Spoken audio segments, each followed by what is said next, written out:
ನೀರಿನ ವಿಚಾರದಲ್ಲಿ ಕರ್ನಾಟಕಕ್ಕೆ ಮತ್ತೆ ಮತ್ತೆ ಶಾಕ್ ಸುದ್ದಿ. ತಮಿಳುನಾಡಿಗೆ 15 ದಿನಗಳ ಕಾಲ ನೀರು ಬಿಡಬೇಕು ಅಂತ ಹೇಳಿಕೊಂಡು ಶಿಫಾರಸನ್ನು ಹೊರಡಿಸಲಾಗಿದೆ. ನಿತ್ಯ 12,000 ಕ್ಯೂಸೆಕ್ ಅನ್ನ ತಮಿಳುನಾಡಿಗೆ ನೀರು ಬಿಡಬೇಕಂತೆ. ಸಿಡಬ್ಲ್ಯೂಆರ್ಸಿ ಶಿಫಾರಸಿಗೆ ಸಿಎಂ ಡಿಕೆ ಶಿವಕುಮಾರ್ ಅವರು ಪ್ರತಿಕ್ರಿಯೆ ಕೊಟ್ಟಿದ್ದಾರೆ. ನಾಳೆ ಸಭೆ ಮಾಡಿ ಮುಂದಿನ ನಡೆ ಬಗ್ಗೆ ಸರ್ಕಾರ ತೀರ್ಮಾನ ತೆಗೆದುಕೊಳ್ಳುತ್ತೆ. ಈ ಒಂದು ಸಭೆಯಲ್ಲಿ ಎಲ್ಲರೂ ಕೂಡ ಭಾಗಿಯಾಗಿರ್ತಾರೆ. ಜಲಸಂಪನ್ಮೂಲ ಸಚಿವರು ಅಧಿಕಾರಿಗಳ ಜೊತೆಗೆ ನಾಳೆ ಈ ಕುರಿತಂತೆ ಸಭೆ ಮಾಡಿ ಚರ್ಚೆ ನಡೆಸಲಾಗುತ್ತೆ. ಹಿಂದೆ ಸಿಡಬ್ಲ್ಯೂಎಂಎಗೆ ಮೇಲ್ಮನವಿ ಸಲ್ಲಿಸೋಕೆ ತೀರ್ಮಾನ ಆಗಿರೋದು. ರೈತರ ಹಿತ ಕಾಪಾಡೋಕೆ ನಮ್ಮ ಸರ್ಕಾರ ಬದ್ಧ ಅಂತ ಹೇಳಿದ್ದಾರೆ. ಬೆಂಗಳೂರಿನಲ್ಲಿ ಈ ಒಂದು ಶಿಫಾರಸು ವಿಚಾರಕ್ಕೆ ಸಂಬಂಧಪಟ್ಟಂತೆ ಸಿಎಂ ಡಿಕೆ ಶಿವಕುಮಾರ್ ಅವರು ಹೇಳಿಕೆಯನ್ನ ಕೊಟ್ಟಿದ್ದಾರೆ. I know that 12,000 ಬಂದಿದೆ. ಇದು ನಮ್ಮ ಇನ್ಫ್ಲೋ ಏನಿದೆ ಕೂಡ ನಾನು ಗಮನಿಸ್ತಾ ಇದ್ದೀನಿ. ನಾನು ನಮ್ಮ ಪರಿಸ್ಥಿತಿ ನೋಡಿಕೊಂಡು ನಮ್ಮ ರೈತರು ಕೂಡ ಕಾಪಾಡಬೇಕಾದ್ದು ನನ್ನ ಕರ್ತವ್ಯ ಇದೆ. ನಮ್ಮ ರೈತರನ್ನು ಕಾಪಾಡಬೇಕು, ಕೋರ್ಟ್ ಆದೇಶ ಕೂಡ ಪಾಲನೆ ಮಾಡಬೇಕು. ಇವೆರಡು ಕೂಡ ಗಮನದಲ್ಲಿಟ್ಕೊಂಡು ನಮ್ಮ ಇರಿಗೇಷನ್ ಮಿನಿಸ್ಟ್ರು ಎಲ್ಲ ಕೂಡ ನಾನು ಮಾತಾಡಿ ನಾನೀಗಾಗಲೇ ಹೇಳಿದ್ದೇನೆ, ಬೆಳೆ ಯಾರು ಕೂಡ ನಮ್ಮ ಲೋಕಲ್ ಮೀಟಿಂಗ್ ಮಾಡಿ ರೈತರ ಹತ್ರ ಚರ್ಚೆ ಮಾಡಿ ಕೊನೆಗೆ ಬೆಳೆ ಕೂಡ ನಾಳೆ ಬೆಳಗ್ಗೆ ತೊಂದರೆ ಆಗಬಾರ್ದು. ನೀರನ್ನು ಗಮನದಲ್ಲಿಟ್ಕೊಂಡು ರಾಜ್ಯ ಬರೀ ಕಾವೇರಿ ಒಂದೇ ಅಲ್ಲ, ಇನ್ಕ್ಲೂಡಿಂಗ್ ತುಂಗಭದ್ರಾ ಇರ್ಬೋದು, ಆಲ್ಮಟ್ಟಿ ಇರ್ಬೋದು, ಎಲ್ಲ ಕಡೆನೂ ಅಷ್ಟೇ ಡ್ಯಾಮ್ ನೀರನ್ನು ಗಮನದಲ್ಲಿಟ್ಕೊಂಡೇ ತೀರ್ಮಾನ ಮಾಡಿ ಅಂತ ಹೇಳಿದ್ದೀನಿ. ಯಾರು ನೀರು ಹಿಡಿದಿಟ್ಕೊಳ್ಳೋಕೆ ಆಗೋದಿಲ್ಲ. ಸುಮ್ಮನೆ ತಾಳ್ಮೆಯಿಂದ ಇರಿ. ನಾವಿದ್ದೀವಿ, ನಿಮಗೋಸ್ಕರ ನಾವಿರೋದು. ಜನ ನಮ್ಗೆ ಅಧಿಕಾರ ಕೊಟ್ಟಿರೋದು ರೈತರನ್ನ ಬದುಕಿಸ್ಲಿಕ್ಕೋಸ್ಕರ. ನಾವು ಯಾವ ಕಾರಣಕ್ಕೂ ಯಾವ ರೈತರಿಗೂ ತೊಂದರೆ ಮಾಡಲಿಕ್ಕೆ ನಮ್ಗೆ ಇಷ್ಟ ಇಲ್ಲ. ತಾಳ್ಮೆಯಿಂದ ಇರಿ, ಸೌಹಾರ್ದತೆಯಿಂದ ಎಲ್ಲ ಸಮಸ್ಯೆ ಪ್ರಕೃತಿ ನಮ್ಮನ್ನ ಬದುಕಿಸ್ತಾನೆ. I know that. ಇನ್ನು ತಮಿಳುನಾಡಿಗೆ 15 ದಿನಗಳ ಕಾಲ ನೀರು ಬಿಡುವಂತೆ ಶಿಫಾರಸು ಹಿನ್ನೆಲೆಯಲ್ಲಿ ಜಲಸಂಪನ್ಮೂಲ ಸಚಿವ ರಾಮಲಿಂಗಾರೆಡ್ಡಿ ಪ್ರತಿಕ್ರಿಯೆ ಕೊಟ್ಟಿದ್ದಾರೆ. ಇಂದು ಸಿಡಬ್ಲ್ಯೂಎಂಎ ಮೀಟಿಂಗ್ ಇದೆ, ನೋಡೋಣ ಏನು ಆಗುತ್ತೆ ಅನ್ನೋದು. ನಮ್ಮ ಅಧಿಕಾರಿಗಳು, ವಕೀಲರು, ತಜ್ಞರು ಕೂಡ ಈ ಒಂದು ಸಭೆಗೆ ಹೋಗಿದ್ದಾರೆ. ಇಂದು ಸಿಡಬ್ಲ್ಯೂಎಂಎ ನಮ್ಮ ವಾದವನ್ನ ಆಲಿಸಲಿದೆ. ಅದಾದ ಮೇಲೆ ನಾಳೆ ಸುಪ್ರೀಂ ಕೋರ್ಟ್ನಲ್ಲಿ ವಾದವನ್ನ ಮಾಡ್ತೀವಿ. ನಾಳೆ ಸುಪ್ರೀಂ ಕೋರ್ಟ್ನಲ್ಲಿ ಇದೇ ಕಾವೇರಿ ವಿಚಾರಕ್ಕೆ ಸಂಬಂಧಪಟ್ಟಂತೆ ವಾದ ಪ್ರತಿವಾದ ನಡೆಯುತ್ತೆ. ಸೊ ಅಲ್ಲೂ ಕೂಡ ನಾವು ವಾದವನ್ನ ಮಾಡ್ತೀವಿ. ಮೇ ಜೂನ್ನಲ್ಲಿ 3.5 TMC ನೀರು ಹರಿದು ಹೋಗಿದೆ ತಮಿಳುನಾಡಿಗೆ. ಸಹಜವಾಗಿ ತಮಿಳುನಾಡಿಗೆ ನೀರು ಹರಿದು ಹೋಗ್ತಾನೆ ಇದೆ. ಸಿಎಂ ಜೊತೆಗೆ ಮಾತನಾಡಿ ಮುಂದಿನ ನಿರ್ಧಾರ ಏನ್ ತೆಗೆದುಕೊಳ್ಬೇಕು ಅನ್ನೋದ್ರ ಬಗ್ಗೆ ನಾವು ಚರ್ಚೆ ನಡೆಸ್ತೀವಿ ಅಂತ ಹೇಳ್ಕೊಂಡು ಜಲಸಂಪನ್ಮೂಲ ಸಚಿವ ರಾಮಲಿಂಗಾರೆಡ್ಡಿ ಹೇಳಿದ್ದಾರೆ. ಬೆಳಿಗ್ಗೆ ರೆಗ್ಯುಲೇಟರಿ ಕಮಿಟಿ ಮೀಟಿಂಗ್ ಇತ್ತು. ಅಲ್ಲಿ 12,000 ಕ್ಯೂಸೆಕ್ ನೀರು 15 ದಿನ ಬಿಡಿ ಅಂತ ಹೇಳಿದ್ದಾರೆ. ಅಂದ್ರೆ 15 ದಿನ ಅಂತ ಹೇಳಿದ್ರೆ ಹತ್ರ 15 TMCಗಿಂತೂ ಹೆಚ್ಚು ಬಿಡಬೇಕಾಗುತ್ತೆ. ಮತ್ತೆ ಮಧ್ಯಾಹ್ನ ಸಿಡಬ್ಲ್ಯೂಎಂಎ ಇದೆ, ಮಾನಿಟರಿಂಗ್ ಅಥಾರಿಟಿ ಮೀಟಿಂಗ್ ಇದೆ.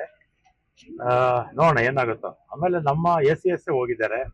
ಆಮೇಲೆ ನಮ್ಮ ದೆಹಲಿನಲ್ಲಿ ಇರ್ತಕ್ಕಂಥ ನಮ್ಮ ವಕೀಲರು, ಅವರು ಸುಮಾರು 15-20 ವರ್ಷದಿಂದ ಅವರೇ ಈ ಕಾವೇರಿ ವಿಚಾರದಲ್ಲಿ ಅಥವಾ ಕೃಷ್ಣಾ ವಿಚಾರದಲ್ಲಿ ಅವರೇ ನಮ್ಮ ರಾಜ್ಯದ ಪರವಾಗಿ ವಾದ ಮಂಡಿಸ್ತಾ ಇರ್ತಕ್ಕಂಥವ್ರು. ಮತ್ತೆ ಇಲ್ಲಿ ಎಕ್ಸ್ಪರ್ಟ್ಸ್ ಇದಾರಲ್ಲ, ಟೆಕ್ನಿಕಲ್ ಎಕ್ಸ್ಪರ್ಟ್ಸ್ ನೀರಾವರಿ ಕ್ಷೇತ್ರದಲ್ಲಿ, ಅವರೆಲ್ಲ ಕೂಡ ದೆಹಲಿನಲ್ಲೇ ಇದ್ರು. ನಮ್ಮ ವಾದ ಕೇಳಿದ್ದಾರೆ, ಅವ್ರ ವಾದ ಕೇಳಿದ್ದಾರೆ, ಮಾಡಿದ್ದಾರೆ. ಮತ್ತೆ ಮಧ್ಯಾಹ್ನ ಸಿಡಬ್ಲ್ಯೂಎಂಎ ಮೀಟಿಂಗ್ ಇದೆ, ನೋಡೋಣ. ಮತ್ತೆ ಸುಪ್ರೀಂ ಕೋರ್ಟ್ ಅಲ್ಲೂ ನಾಳೆ ಕೇಸ್ ಇದೆ. ನಮ್ಮ ACS ಅವರು, ನಮ್ಮ ಇವರು ಟೆಕ್ನಿಕಲ್ ಅಡ್ವೈಸರ್ಸು, ನಮ್ಮ ವಕೀಲರು ವಾದ ಮಾಡ್ತಾರೆ. ಅದು ನೋಡೋಣ ಮುಂದಕ್ಕೆ ಏನ್ ಮಾಡೋಣ. 3 TMC ಅಲ್ಲ, ಅದು 3.5 TMC ಸುಮಾರು ಒಂದು ಮೇ, ಜೂನ್, ಜುಲೈ ಅಲ್ಲಿ ಬಿಟ್ಟಿದ್ವಿ. ಅದು ಸಹಜವಾಗಿ ನೀರಿರುವಂತ ನೀರದು. ಆಮೇಲೆ ಅವರು 3.5 TMC ನೀರು ಬಿಡಿ ಅಂದ್ರಲ್ಲ, ಹಟ್ಟೊತ್ತಿಗೆ ಏನಾಯ್ತು, ನಮ್ಮ ಕಬಿನಿ ಡ್ಯಾಮ್ ತುಂಬೋಯ್ತು. ಕಬಿನಿ ಡ್ಯಾಮ್ ತುಂಬಿದ ಮೇಲೆ ಅದನ್ನ ನಾವು ಸ್ಟೋರ್ ಮಾಡಕ್ಕಾಗಲ್ಲ, ಅದು ನೇರವಾಗಿ ನದಿಗೆ ಹೋಗುತ್ತೆ. ಅದು 7.5 TMC ಹೋಗ್ಬಿಟ್ಟಿತ್ತು. ಈಗ ಮಳೆ, ನಮ್ಗೆ ಮುಂಗಾರು ಮಳೆ ಇನ್ಮೇಲೆ ಕಡಿಮೆ ಆಗುತ್ತೆ. ಬಂದ್ರೆ ಆಗಸ್ಟ್ ಅಲ್ಲಿ ಬಂದಂಗೆ, ಆಮೇಲೆ ಇಲ್ಲ. ಅವ್ರಿಗೆ ತಮಿಳ್ನಾಡಿಗೆ ಹಿಂಗಾರು ಮಳೆ ಬಿಡುತ್ತೆ. ಅವ್ರಿಗೆ ಇನ್ನೂ ಅವಕಾಶ ಇದೆ. ನೋಡೋಣ, ನಮ್ಮ ವಾದ ಮಾಡ್ತಾರೆ. MA ಇದೆ, ಮತ್ತೆ MA ಅಂದ್ರೆ CWMA. ಆಮೇಲೆ ಸುಪ್ರೀಂ ಕೋರ್ಟ್ ಅಲ್ಲೂ ನಾಳೆ ಕೇಸ್ ಇದೆ. ಅದಾದ್ಮೇಲೆ ಯಾವಾಗ 15 ದಿನಗಳ ಕಾಲ ತಮಿಳುನಾಡಿಗೆ ನೀರು ಬಿಡಬೇಕು ಅನ್ನೋ ಶಿಫಾರಸು ಹೊರಬಿತ್ತು, ಮಂಡ್ಯದ ಸಂಜಯ್ ವೃತ್ತದಲ್ಲಿ ಪ್ರತಿಭಟನೆ ಜೋರಾಗಿ ನಡೀತಾ ಇದೆ. ಯಾವುದೇ ಕಾರಣಕ್ಕೂ ನಾವು ನೀರು ಬಿಡಬಾರದು, ಯಾವುದೇ ಕಾರಣಕ್ಕೂ ನೀರು ಹರಿಸದಂತೆ ಒತ್ತಡ ಹೇರಲಾಗಿದೆ. ಅರೆಬೆತ್ತಲೆ ಪ್ರತಿಭಟನೆ ಮಾಡಿ ರೈತರು ತಮ್ಮ ಆಕ್ರೋಶವನ್ನು ವ್ಯಕ್ತಪಡಿಸಿದ್ದಾರೆ. ಬಸ್ ಚಕ್ರದ ಮುಂದೆ ಮಲಗಿ ಸಂಚಾರಕ್ಕೆ ಅಡಚಣೆ ಕೂಡ ಮಾಡಿರೋದು. ಸರ್ಕಾರದ ವಿರುದ್ಧ ತೀವ್ರಗೊಂಡಿದೆ ಪ್ರತಿಭಟನೆ. ನೀರು ಬಿಡದಂತೆ ಸರ್ಕಾರದ ಮೇಲೆ ಒತ್ತಡವನ್ನು ಹೇರ್ತಾ ಇದ್ದಾರೆ ರೈತರು. ಯಾಕಂದ್ರೆ ಈ ಮೈಸೂರು, ಮಂಡ್ಯ, ಬೆಂಗಳೂರು ಭಾಗದ ಜನರಿಗೆ ಆ ಒಂದು ಕಾವೇರಿ ನೀರಿನ ವ್ಯಾಲ್ಯೂ ಅನ್ನುವಂಥದ್ದು, ಪ್ರಾಮುಖ್ಯತೆ ಏನು ಅಂತದ್ದು ಗೊತ್ತಿದೆ. ಸೊ ಈಗ ಆಲ್ರೆಡಿ ರೈತರು ಬರದ ಛಾಯೆ ಆವರಿಸಿದ್ರಿಂದ ಬಿತ್ತನೆ ಮಾಡಿದಂತಹ ಬೆಳೆ ಕೂಡ ಹಾಳಾಗಿ ಹೋಗ್ತಾ ಇದೆ. ಬೆಳೆದಂತಹ ಅರ್ಧಂಬರ್ಧ ಬೆಳೆಯನ್ನು ಕೂಡ ರೈತರೇ ಕೈಯಾರೆ ಸರ್ವನಾಶ ಮಾಡ್ತಾ ಇದ್ದಾರೆ. ಸಕಾಲಕ್ಕೆ ಮಳೆ ಆಗ್ತಿಲ್ಲ ಅಂತ ಒಂದ್ ಕಡೆ ಆತಂಕದಲ್ಲಿರುವಂತಹ ಹೊತ್ತಲ್ಲೇ ಇನ್ನು ಈ ಕಾವೇರಿ ನೀರು ಕೂಡ ಸಂಪೂರ್ಣವಾಗಿ ಆ ಭಾಗಕ್ಕೆ ಹೋದ್ರೆ ನಮ್ಮ ಪರಿಸ್ಥಿತಿ ಏನು ಅಂತ ಹೇಳ್ಕೊಂಡು ಪ್ರತಿಭಟನೆಯನ್ನ ಮಾಡಿದ್ದಾರೆ.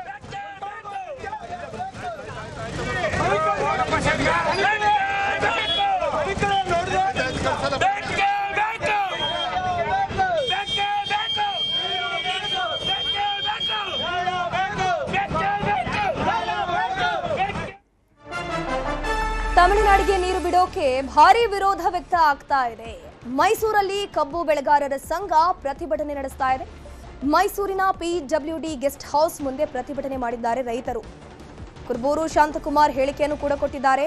ನಾವು ನೀರನ್ನ ಹಿಡಿದಿಟ್ಟುಕೊಂಡಿಲ್ಲ, ಈಗಲೂ ಕೂಡ ತಮಿಳುನಾಡಿಗೆ ನೀರು ಹೋಗ್ತಾ ಇದೆ, ಅದ್ರ ಮೇಲೆ ಅವ್ರು ನೀರು ಕೇಳ್ತಾ ಇದ್ದಾರೆ. ಕುರುಬೂರು ಶಾಂತಕುಮಾರ್ ಹೇಳಿಕೆಯನ್ನು ಕೊಟ್ಟಿರುವಂಥದ್ದು. ಈಗಲೂ ಕೂಡ ನೀರು ನಿಧಾನಗತಿಯಲ್ಲಿ ಹೋಗ್ತಾ ಇದೆ, ಬಟ್ ಇನ್ನೂ ಕೂಡ ಅವ್ರು ಜಾಸ್ತಿ ನೀರನ್ನ ಕೇಳ್ತಾ ಇದ್ದಾರೆ. ದಯವಿಟ್ಟು ನೀರನ್ನ ಹರಿಸಬೇಡಿ, ನಮ್ಮ ರೈತರಿಗೆ ನೀರು ಮೊದಲು ಆದ್ಯತೆಯನ್ನ ಕೊಡಿ ಅಂತ ಹೇಳ್ಕೊಂಡು ಕುರುಬೂರು ಶಾಂತಕುಮಾರ್ ಆಗ್ರಹ ಮಾಡಿದ್ದಾರೆ.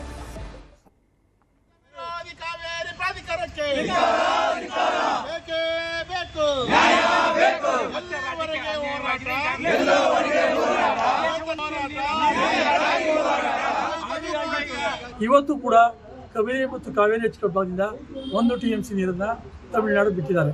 ಸುಮಾರು 15,000 ಕ್ಯೂಸಸ್ ಹೋಗ್ತಾ ಇದೆ, ನಿತ್ಯ ಹೋಗ್ತಾ ಇದೆ. ಅವರೇನು CWM ಅವರು ಆದೇಶ ಮಾಡಬೇಕಾಗಿಲ್ಲ, ಮಳೆ ಚೆನ್ನಾಗಿ ಬಂದರೆ ನಾವೇ ಬಿಡ್ತೀವಿ. ಆದರೆ ಇವರು ಆದೇಶ ಮಾಡತಕ್ಕಂಥದ್ದು ಯಾತಕ್ಕೆ ಅಂದರೆ ಮೇಕೆದಾಟು ನಿರ್ಮಾಣ ಮಾಡಿದ್ರೆ ಒಂದು 65 TMC ನೀರು ನಾವು ಇಟ್ಕೋಬೋದು.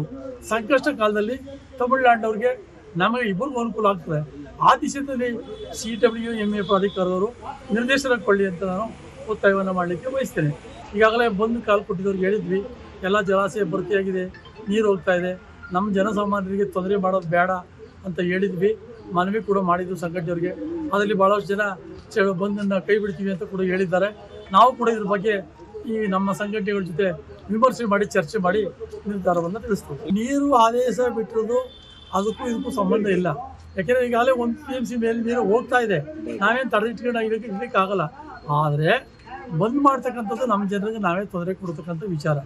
ಅನಿವಾರ್ಯ ಸಂದರ್ಭ, ಭಾಳ ಸಂಕಷ್ಟ ಸಮಯದಲ್ಲಿ ಬೆಂಗಳೂರು ನಗರದ ಜನರಿಗೆ ಕುಡಿಯೋ ನೀರು ಸಮಸ್ಯೆ ಆಗ್ತದೆ, ರೈತರ ವ್ಯವಸಾಯ ಚಟುವಟಿಕೆ ಸಮಸ್ಯೆ ಆಗ್ತದೆ ಅನ್ನುವಂಥ ಸಂದರ್ಭ ಬಂದಾಗ ಮೇಕೆದಾಟು ನಿರ್ಮಾಣ, ಎತ್ತಿನ ಹೊಳೆ ಯೋಜನೆ ಮತ್ತು ಮಹದಾಯಿ ನೀರಿನ ವಿಚಾರ, ಕಾವೇರಿ ವಿಚಾರ ಎಲ್ಲವನ್ನ ಇಟ್ಕೊಂಡು ಸಮಗ್ರವಾಗಿ ಚಿಂತನೆ ಮಾಡಿ ಕರ್ನಾಟಕ ಬಂದ್ಗೆ ಕಾಲ್ ಮಾಡ್ತಕ್ಕಂಥದ್ದು ಸೂಕ್ತ.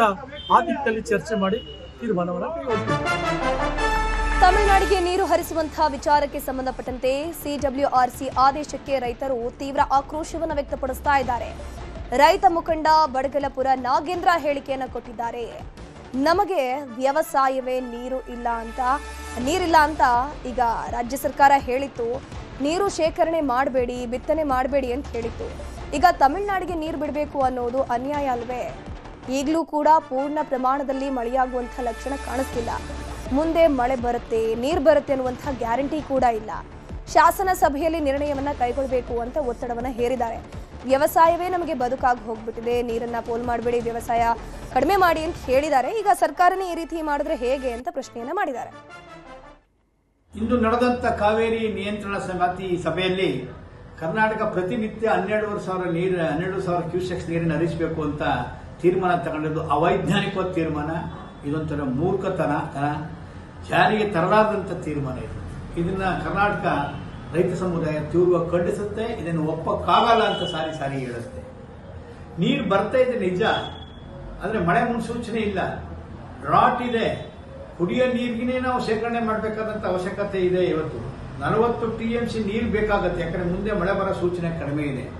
ತಮಿಳುನಾಡು ಕೇಳ್ತಿರೋದು ವ್ಯವಸಾಯಕ್ಕೆ. ನಮ್ಮ ವ್ಯವಸಾಯಕ್ಕೆ ನೀರು ಬಿಡಲ್ಲ ಅಂತ ಸರ್ಕಾರ ನಿರ್ಧಾರ ಮಾಡಿದೆ ಈಗಾಗಲೇ. ಮುಂದೆ ಆಲೋಚನೆ ಮಾಡ್ತೀವಿ ಮಳೆ ನೋಡ್ಕೊಂಡು ಅಂತ ಹೇಳಿದೆ. ಬೆಳೆ ಹಾಕ್ಬೇಡಿ ಅಂತ ಕೂಡ ಹೇಳ್ತಾ ಇದೆ. ನಾವು ವ್ಯವಸಾಯಕ್ಕೆ ನೀರನ್ನು ಉಳಿಸಕ್ಕೆ ಕರ್ನಾಟಕದಲ್ಲಿ ಕೇಳ್ತಾ ಇಲ್ಲ. ಕುಡಿಯಕ್ಕೆ ನೀರು ಜನಕ್ಕೆ, ಜಾನುವಾರಿಗೆ, ಜಲಚರಗಳಿಗೆ, ವೈಲ್ಡ್ ಲೈಫ್ಗೆ ನಾವು ನೀರನ್ನ ಕಾಯ್ದಿರಿಸಲೇಬೇಕಾಗಿದೆ. ಈ ಕಾರಣ ಕರ್ನಾಟಕ ಸರ್ಕಾರ ಇದನ್ನ ತಿರಸ್ಕರಿಸಬೇಕು. ಮೊನ್ನೆ ಹೋದ ನಡೆದಂತ ಸಭೆಯಲ್ಲಿ ಎಲ್ಲ ಪಕ್ಷಗಳು ಒಗ್ಗಟ್ಟಿನ ತೀರ್ಮಾನವನ್ನು ತಗೊಂಡಿದ್ದಾವೆ. 13ನೇ ತಾರೀಕಿನಿಂದ ಶುರುವಾಗುವಂತ ಶಾಸನಸಭೆಯಲ್ಲಿ ಒಂದು ಸಾಲಿನ ನಿರ್ಣಯವನ್ನು ಮಂಡಿಸಿ ನೀರು ಕೊಡಕ್ಕೆ ಸಾಧ್ಯ ಇಲ್ಲ ಅನ್ನೋಂಥ ರಾಜಕೀಯ ಒಂದು ನಿರ್ಧಾರವನ್ನು, ಸ್ಪಷ್ಟ ನಿರ್ಧಾರವನ್ನು ಮಾಡಬೇಕು ಅಂತ ಹೇಳ್ತಿದ್ದೀವಿ. ಸರ್ಕಾರ ರೈತರ ಹಿತರಕ್ಷಣೆಯನ್ನು ಕಾಪಾಡ್ಕೋಬೇಕು.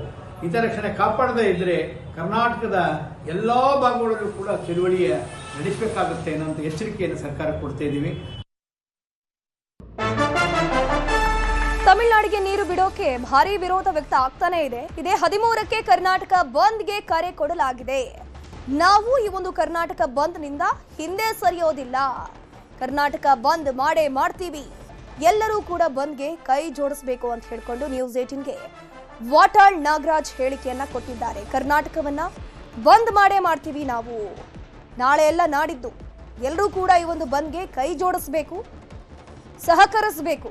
ಯಾವುದೇ ಕಾರಣಕ್ಕೂ ಬಂದನ್ನ ಬಿಡುವಂತಹ ಮಾತು ಇಲ್ಲವೇ ಇಲ್ಲ. ಈಗಾಗಲೇ ಸಿಎಂ ಕೂಡ ಹೇಳಿದ್ದಾರೆ, ಎಲ್ಲರೂ ಕೂಡ ತಾಳ್ಮೆಯಿಂದಿರಿ, ರೈತರ ಪರವಾಗಿ ನಾವಿರ್ತೀವಿ ಅಂತ. ಬಟ್ ಈ ಕಡೆಯಿಂದ ಬಂದ್ಗೆ ಕರೆ ಕೊಡಲಾಗಿದೆ.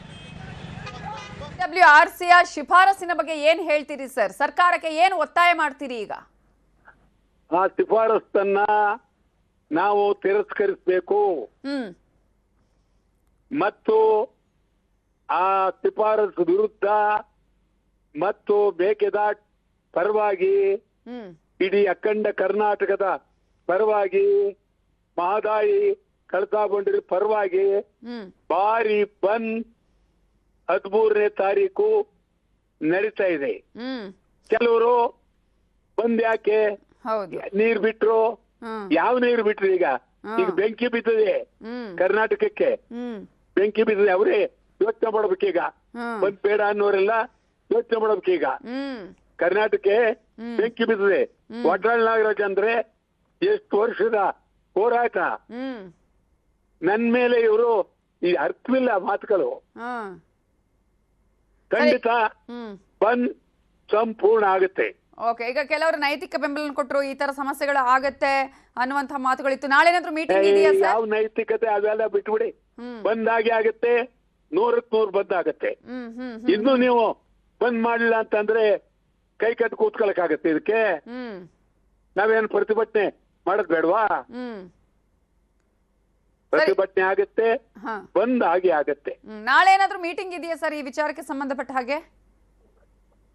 ಏನು ಮೀಟಿಂಗ್ ಪ್ರಶ್ನೆ ಈಗಾಗಲೇ ನನ್ಗೆ ಗೊತ್ತು, ನಮ್ಗೆ ಅನ್ಯಾಯ ಆಗತ್ತೆ ಅಂತ ಗೊತ್ತು. ಅದಕ್ಕೆ ಬಂದನ್ನ ನಾವು ಅದ್ಭುತವಾಗಿ 13ನೇ ತಾರೀಕು ಅಂತ ಫಿಕ್ಸ್ ಮಾಡೋದು. ಈಗ ಸಿಎಂ ಮನವಿ ಮಾಡ್ಕೊಂಡ್ರಲ್ಲ ಸರ್, ಬಂದ್ರಿಂದ ಏನು ಪ್ರಯೋಜನ ಇಲ್ಲ, ನಮಗೂ ಕೂಡ ಈಗ ನಮ್ಮ ರಾಜ್ಯಕ್ಕೆ ಏನು ಆಗಬೇಕು ಅದರ ಪರವಾಗಿ ನಾವಿದ್ದೇವೆ, ನಾವು ಯಾವತ್ತೂ ಕೂಡ ನಮ್ಮ ರಾಜ್ಯವನ್ನ ಬಿಟ್ಕೊಡೋದಿಲ್ಲ ಅನ್ನುವ ವಿಚಾರ ಹೇಳಿದ್ರು. ಯಾರು? ಸಿಎಂ ಮನವಿ ಮಾಡ್ಕೊಂಡ್ರಲ್ಲ, ಬಂದಿಂದ ಏನು ಪ್ರಯೋಜನ ಇಲ್ಲ ಅಂತ ಹೇಳಿ. ಅರ್ಥವಿಲ್ಲ. ಆ ಸಿಎಂ ಅದ್ ಯಾಕೆ ಮನವಿ ಮಾಡ್ತಾರೋ ಗೊತ್ತಿಲ್ಲ. ಈಗ ಒಂದೇ ಸಮಕ್ಕೆ ಅವರು ನಮ್ಮ ರಾಜ್ಯ ಒದೀತಾ ಇದಾರೆ. ನೀವ್ ಏನ್ ಮನವಿ ಮಾಡತ್? ನೀವು ಯಾಕೆ ಮನವಿ ಮಾಡ್ತೀರಿ? ಕಾರಣ ಏನು? ಯಾವ ಮನವಿಗೂ ನಾವು ಗೌರವಿಸತಕ್ಕದ್ದಲ್ಲ. ಅವ್ರ ಬಗ್ಗೆ ಗೌರವ ಇದೆ, ಚೀಫ್ ಮಿನಿಸ್ಟರ್ ಬಗ್ಗೆ. ಆದರೆ 100ಕ್ಕೆ 100 13ನೇ ತಾರೀಕು ಹಾಗೆ ಆಗುತ್ತೆ. ಇದ್ರ ಬಗ್ಗೆ ಹೆಚ್ಚಿನ ಮಾಹಿತಿ ನೀಡ್ತಾ ಹೋಗ್ತಾರೆ ನಮ್ಮ ಪೊಲಿಟಿಕಲ್ ಬ್ಯೂರೋ ಹೆಡ್ ಆಗಿರುವಂತಹ ಚಿದಾನಂದ್ ಪಟೇಲ್. ನೇರ ಸಂಪರ್ಕದಲ್ಲಿ ಜಾಯಿನ್ ಆಗಿದ್ದಾರೆ. ಚಿದಾನಂದ್ ಪಟೇಲ್ರೆ, ಈ ಹಿಂದೆ ಕೂಡ CWMA ಏನಿದೆ ಹಾಗೆ CWRC ಏನಿದೆ, ಎರಡೂ ಕೂಡ ತಮಿಳುನಾಡು ಪರವಾಗಿ ಮಾತನಾಡ್ತಾ ಬಂದ್ರು, ಆದೇಶವನ್ನು ಕೂಡ ಕೊಡ್ತಾ ಬಂದ್ರು. ಇವತ್ತು ಕೂಡ CWRC ಏನಿದೆ ಕಾವೇರಿ ನೀರನ್ನ 15 ದಿನಗಳ ಕಾಲ ತಮಿಳುನಾಡಿಗೆ ಬಿಡಬೇಕು ಅಂತ ಶಿಫಾರಸನ್ನ ಮಾಡ್ತಲ್ವ. ಈಗ ರೈತರ ಉಳಿವಿಗಾಗಿ ಅದ್ರ ಜೊತೆಗೆ ನೀರಿನ ಉಳಿಕೆಗಾಗಿ ರಾಜ್ಯ ಸರ್ಕಾರದ ನಿರ್ಧಾರ ಏನಾಗಬಹುದು? ಯಾವ ರೀತಿ ಕಾನೂನು ಹೋರಾಟವನ್ನ ಮಾಡಬಹುದು? ಧನುಶ್ರೀ ಪೂಜಾರಿ ಈಗಾಗಲೇ CWMRC ಈಗಾಗಲೇ ಹೇಳಿರ್ತಕ್ಕಂಥ ಸೂಚನೆ ಅಂತ ಈಗ ಕರ್ನಾಟಕ ಸರ್ಕಾರ ಪಾಲನೆ ಮಾಡಿರ್ತಕ್ಕಂಥದ್ದು. ಈಗಾಗಲೇ 15 ದಿನಗಳ ಕಾಲ 3,500 ಕ್ಯೂಸೆಕ್ ನೀರನ್ನು ಬಿಡಲಿಕ್ಕೆ ಹೇಳ್ತಾ ಒಟ್ಟಾರೆ 4.5 TMC ನೀರಾಗಿತ್ತು. ಈಗ ಹೆಚ್ಚುವರಿಯಾಗಿ ಒಟ್ಟು 7.5 TMC ನೀರು ಹರಿದು ಹೋಗಿರ್ತಕ್ಕಂಥದ್ದು. ನಾವು ಹೆಚ್ಚುವರಿಯಾಗಿ ಈಗಾಗಲೇ 2 TMC ನೀರನ್ನು ಬಿಟ್ಟಿರ್ತಕ್ಕಂಥದ್ದು. ಇದರ ಬೆನ್ನಲ್ಲೇ ಇವತ್ತು ಕಾವೇರಿ ನದಿ ನೀರು ಸಮಿತಿ ಪ್ರಮುಖವಾದ ಆದೇಶವನ್ನು ಹೊರಡಿಸಿರ್ತಕ್ಕಂಥದ್ದು. ಎಲ್ಲೊಂದು ಕಡೆ ತಮಿಳುನಾಡಿನ ಬೇಡಿಕೆ 37 TMC ನೀರನ್ನು ಬೇಡಿಕೆ ಮಾಡಿತ್ತು. ಆ ಬೇಡಿಕೆಗೆ ಬಹುತೇಕ ಒಪ್ಪಿಗೆಯನ್ನು ಕೊಟ್ಟಿರ್ತಕ್ಕಂಥದ್ದು. ಅದು ಆ ಪ್ರಕಾರ ಈಗಾಗಲೇ ಪ್ರತಿದಿನ 12,000 ಕ್ಯೂಸೆಕ್ ನೀರನ್ನು ಬಿಡಬೇಕು. ಸುಮಾರು 15 ದಿನಗಳ ಕಾಲ ನೀರನ್ನು ಬಿಡಬೇಕು. ಆ ಮುಖಾಂತರ ಎಲ್ಲೊಂದು ಕಡೆ 16 TMC ನೀರನ್ನು ಬಿಡಬೇಕಾಗಿರ್ತಕ್ಕಂಥದ್ದು. ನಮ್ಮದು ದಕ್ಷಿಣ ಒಳನಾಡಿನಲ್ಲಿ ಒಟ್ಟಾರೆ ಇದೀಗ ಮುಂಗಾರು ಪ್ರತಿದಿನ ಕ್ಷೀಣಿಸ್ತಾ ಇರತಕ್ಕಂಥದ್ದು.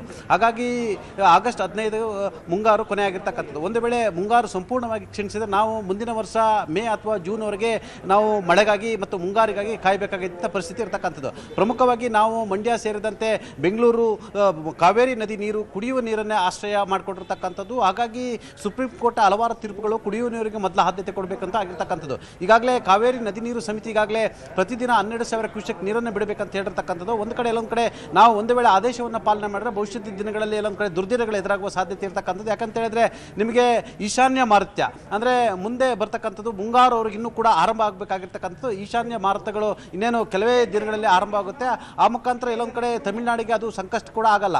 ಆದರೆ ಕರ್ನಾಟಕಕ್ಕೆ ಕುಡಿಯುವ ನೀರಿನ ನಾವು ಮೊದಲ ಆದ್ಯತೆ ಮಾಡಬೇಕಾಗಿರ್ತಕ್ಕಂಥ ಅವರ ಕುರುವೆ ಬೆಳೆಗೆ ಈಗಾಗಲೇ ನೀರನ್ನು ಕೇಳ್ತಿರ್ತಕ್ಕಂಥದ್ದು. ಮತ್ತು ಅವರಿಗೆ ಮುಂದಿನ ದಿನಗಳಲ್ಲಿ ಕೇವಲ 15ರಿಂದ 20 ದಿನಗಳಲ್ಲಿ ಈಶಾನ್ಯ ಮಾರುತ ಮಳೆ ಬರುವ ಸಾಧ್ಯತೆ ಇರ್ತಕ್ಕಂಥ ಅಲ್ಲಿ ಮುಂಗಾರು ಇನ್ನಷ್ಟೇ ಆರಂಭ ಆಗಿರಬೇಕಾಗಿರ್ತಕ್ಕಂಥದ್ದು. ಆದರೆ ಎಲ್ಲ ಒಂದು ಕಡೆ ಇದೀಗ CWRC ಕೇಳಿರ್ತಕ್ಕಂಥ ಸೂಚನೆಯನ್ನು ಕರ್ನಾಟಕ ಸರ್ಕಾರ ಯಾವುದೇ ಕಾರಣಕ್ಕೆ ಸದ್ಯಕ್ಕೆ ಪಾಲನೆ ಮಾಡೋದಿಲ್ಲ ಅನ್ನೋ ಹೇಳಲಿಕ್ಕೂ ಕೂಡ ಬರೋದಿಲ್ಲ. ಈಗಾಗಲೇ ಎಕ್ಸ್ಟ್ರಾ ಫ್ಲೋ ಕೂಡ ಹೋಗ್ತಿರ್ತಕ್ಕಂಥ ಈಗಾಗಲೇ ಮುಖ್ಯಮಂತ್ರಿ DK ಶಿವಕುಮಾರ್ ನಾಳೆ ಸಚಿವರ ಸಭೆಯನ್ನು ಕೂಡ ಕರೆದಿರ್ತಕ್ಕಂಥದ್ದು ಮತ್ತು ಸಚಿವರ ಸಭೆಯಲ್ಲಿ ಕೂಡ ಮಹತ್ವದ ನಿರ್ಧಾರವನ್ನು ಕೈಗೊಳ್ಳಲಾಗ್ತಿರ್ತಕ್ಕಂಥದ್ದು. ಈಗಾಗಲೇ ಏನು ಇನ್ಫ್ಲೋ ಇದೆ ಮತ್ತು ಔಟ್ಫ್ಲೋ ಇದೆ ಅದರ ಸಂಬಂಧಪಟ್ಟಾಗೆ ಈಗಾಗಲೇ ಮುಖ್ಯಮಂತ್ರಿಗಳು ಮಾಹಿತಿ ತೆಗೆದುಕೊಂಡಿರ್ತಕ್ಕಂಥದ್ದು. ಮಂಡ್ಯ ಮತ್ತು ಮತ್ತಿತರ ಕಾವೇರಿ ಕೊಳ್ಳದ ಪ್ರದೇಶಗಳಲ್ಲಿ ಯಾವುದೇ ರೀತಿ ಕಾನೂನು ಸುವ್ಯವಸ್ಥೆಗೆ ಭಂಗ ಬರಬಾರ್ದು ಅಂತೇಳಿ ಮುಖ್ಯಮಂತ್ರಿಗಳು ಸೂಚನೆಯನ್ನು ಕೊಟ್ಟಿರ್ತಕ್ಕಂಥದ್ದು.